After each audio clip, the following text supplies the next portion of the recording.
Hi, I'm Jonathan Aldrich, and for our last section on composite types, let's talk about lists and files.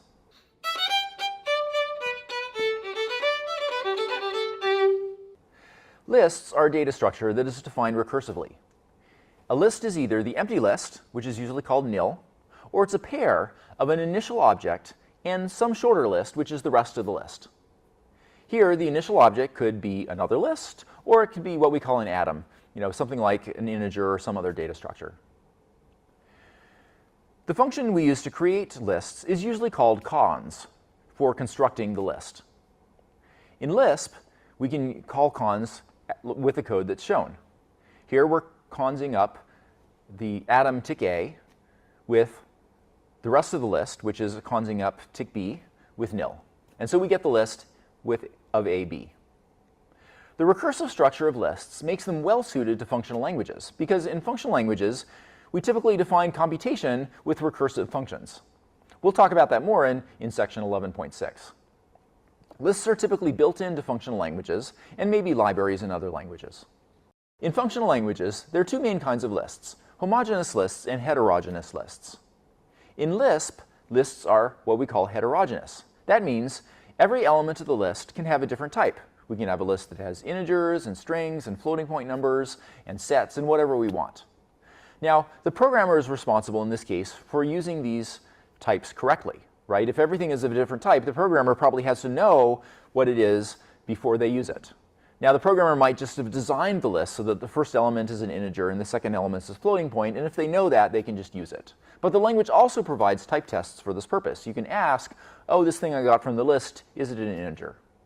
The list runtime will check to make sure we use things correctly, right? So if we got an integer, but we actually used it as if it were a string, the Lisp runtime will check that use of that operation, to print the string or something, and it will discover that the operation's arguments have the correct type, or if they don't have the right type, it'll signal an error if the programmer gets it wrong. Lisp lists are very flexible. In fact, they can even be what we call improper lists, where the rest of the list is not actually a list. We just call this a pair. Here, the second element of the pair is just some other atom, B. On the other hand, lists in typed functional languages, for example, ML, are homogeneous. They're much more regular. Every element of the list has to have the same type. This is necessary in practice for static type checking, because as we go through the list, type systems can't really count how far into it we are. Most type systems can't. There are a few with dependent types that can.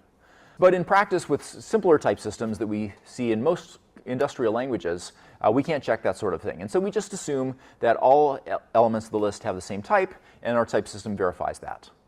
A benefit is that fewer runtime checks are needed. When we get something out of the list, the static type system knows what it is, and so we don't have to do a dynamic check at runtime to make sure it's used properly.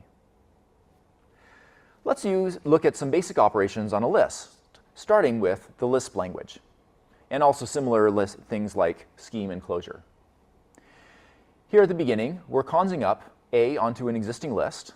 The existing list is a literal, so we can write a literal list by having parentheses and then all the things with spaces in between them.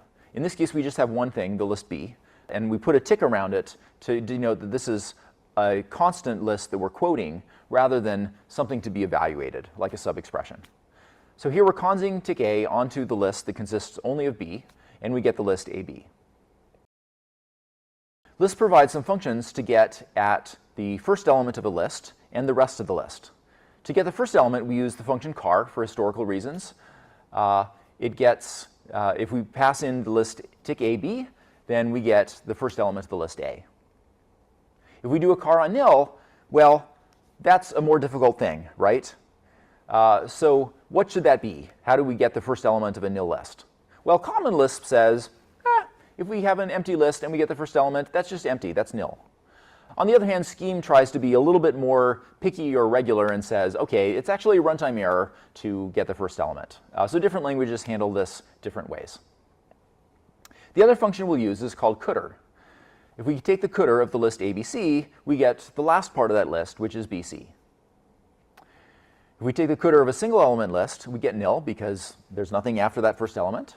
And of course, if we take the cdr of nil, we have the same problem, right? And once again, common Lisp will give us nil, Scheme will give us a runtime error. It varies a little bit from one Lisp to another. We also have functions like append that will take a list AB and a list CD and put them together into a list ABCD. There are also other functions provided by Lisp and other languages, such as getting the nth element of a list. We can see that OCaml provides similar kinds of operations, but they look a little bit different, both because of the syntax of the language and because OCaml is a typed programming language. OCaml provides some built-in support for lists, but there's also library functions, and so we'll open Lisp before doing things with the library. In OCaml, the list literals are written with brackets, and then we have the elements inside. So the singleton list B has brackets, quote B, and then the end. We can cons A onto that using the double colon operator. That's basically how OCaml spells cons, and we get the list AB. We can take the head of the list AB, and we get A. If we take the head of an empty list, well, OCaml is a language that tries to be more regular, much like Scheme, and so it'll provide a runtime exception saying, hey, it doesn't make sense to take the head of an empty list. If we take the tail of ABC, we get the list BC. If we take the tail of a singleton list, A, then we get the empty list. And if we take the tail of an empty list, again, that's going to be a runtime exception. Finally, append is used with an operator. So if we do the list AB at the list CD, we get ABCD.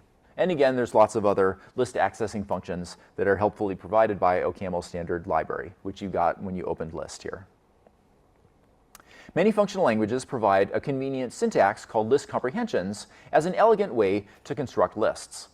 For example, check out this first case. We're getting an infinite list of the squares of odd numbers in the language Haskell.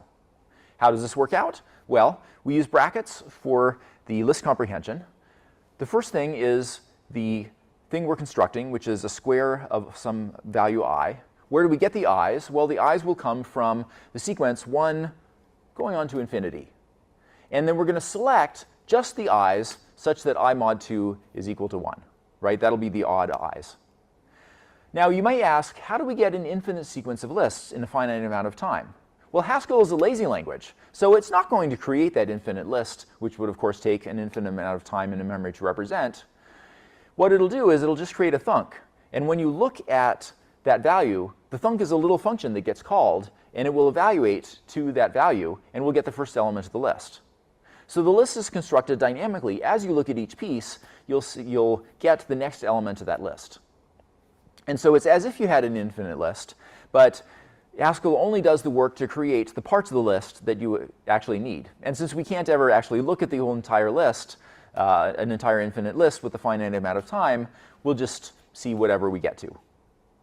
Of course, if we want to limit it to just the numbers 1 through 100, we can also do that in Haskell. Here we take i's from 1 to 100, and for every I whose mod 2 is equal to 1, we take the square of I. The third example is the same thing written in Python. Now, Python doesn't have infinite lists because it's not a lazy language, and so we have to provide a concrete range all the time in Python. All three of these syntaxes are inspired by math. Here, the mathematical syntax also has a kind of list comprehension. Our last composite type is files and input-output. Now, input-output facilities allow programs to communicate with the outside world.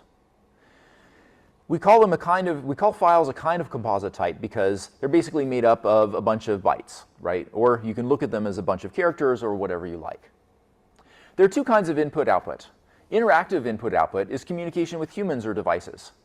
It's distinguished because input that you get that's interactive might depend on previous output of the system. For example, we might output a prompt asking for a number, and then the user might type a number, and then we get the number as input. And the number we get is, based on however the user interprets that prompt. On the other hand, files are offline storage typically implemented by the operating system. Temporary files might exist just for the duration of the program, and that might be useful to store data that doesn't fit in the program memory, or persistent files allow programs to read data that existed before the programs and write data that will exist after the program finishes. Sometimes the I/O facilities for interactive input versus files are different, but sometimes they're the same. Reading from standard input is, at least in Unix, very much like reading from a file. In fact, we can pipe files to standard input. And so the abstractions, it can be sensible for the abstractions to be the same. Some languages, such as Pascal, build in a file abstraction and have separate special constructs to use it. This can be useful because the type of the file can say the kind of things that are inside of it. On the other hand, in more recent languages, usually files are a library abstraction. Let's check our understanding of lists.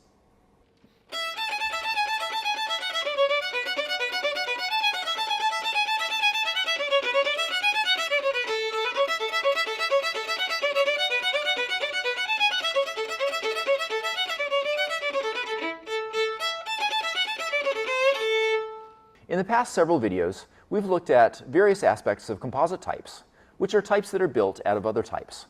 We looked at records and unions, we looked at recursive types and pointers, and we finally looked, just in this video, at lists and files. As part of this, we looked at the semantics of the various constructs, some typing rules. For pointers, we looked at garbage collection, and we looked at a deep dive at the particular design of pointers in Rust, which give us this combination of manual memory management and safety.